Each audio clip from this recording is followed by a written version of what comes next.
I already have a problem with the elite. I'm sure that's obvious. They are unfathomably rich. At least to a normal person, their riches would be conceived as completely unfathomable.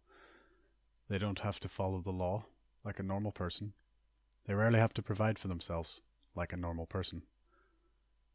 The elite have the money and influential ability to change our world for the better. They've had this ability since perhaps the founding of America, maybe even before. And yet millions around the world still live in squalor. Millions around the world still suffer and die from horrific diseases and circumstances every day. And yet the elite do nothing but get richer. These people have riches so large it almost hurts to calculate it sometimes. Could you imagine owning hundreds of hotels around the world? Or perhaps owning multiple airlines? Maybe owning warehousing companies? Or land? How about military contracts, weapons manufacturing, vehicles, household security? Now imagine the money that comes to you from that level of ownership, and imagine the things you could do with that money. It's insane, right? You could buy an island. Although I see ownership of land as a liar's game, how do you own something that has been there for millions of years before you, and will continue to be here millions of years after, I'm sure? You can't own something like that.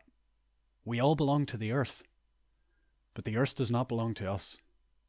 We can't own it, and neither can anyone else. Anyway, imagine you decided you wanted to do something illegal, like, say, have sex with children. The first thing you would need is a location, unfettered by prying eyes. Well, owning an island will cover that. Next, you need security, paid well and completely loyal. And of course, loyalty is usually to money these days, so if you're rich, you've got that covered. Now you need your victim. And there are millions of homeless, parentless children all over the globe. Millions of children that ordinary people will not notice have gone missing, or will accept the circumstances of being maybe kidnapped in their local area. So you've got the money for your own private jet to cover that, or helicopter. Travel's no issue to the rich. Money also allows you to hire a criminal to do the kidnapping for you, and that way if they do get caught, you don't. It's not hard to consider when you look at how the world works, how much money controls. Now, police and private investigators have been trying to both uncover and inform us all of the serious level of paedophilia that seems to be so rampant in higher society, and we've ignored them. Most people probably think of a sweaty, dirty old man when I say the word paedophile. And I'm not surprised you would come to this conclusion. The media throws it down our throat all the time. It's taught us that this is what a paedophile is. That's a distraction and a lie. Paedophiles don't just come that way when they're old. And they're not exclusively men either. They will always have had these thoughts and a desire to act upon them.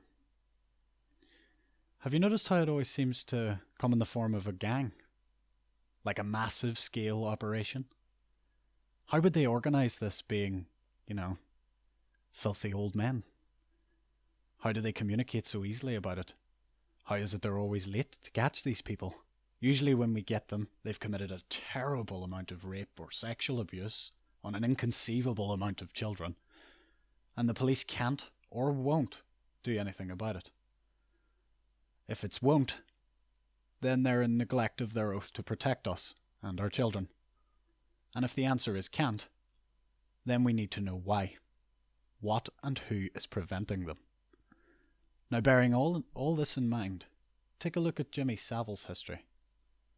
Take a look at the amount of people who said they knew things about him throughout his lifetime, and tell me the one similarity they all have. They're rich. None of his victims are rich. They're poor, downtrodden, ordinary girls and women. Of course, when the claims and information about Jimmy and his behaviour were released to the public, it caused a worldwide as well as nationwide scream of anger and disgust towards him and all those involved with him.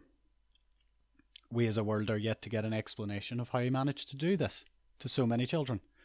Who helped him? Who covered for him? Who stood and watched while he did what he did? The investigation seems to have stopped or dried up somehow. There are literally hundreds of victims and even more questions. So where the hell are the police and the investigators who should be looking for answers? I would assume they're being held back. Evidence has probably been withheld or destroyed.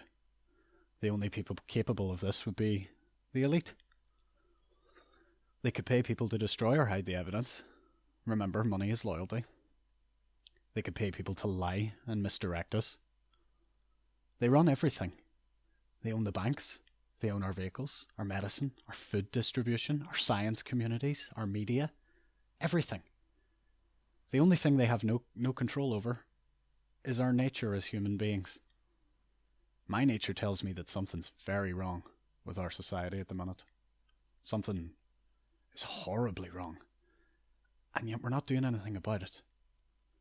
Is it because we're told that the law must be enacted by those who are trained to do so? Is it because taking the law into your own hands is supposedly illegal?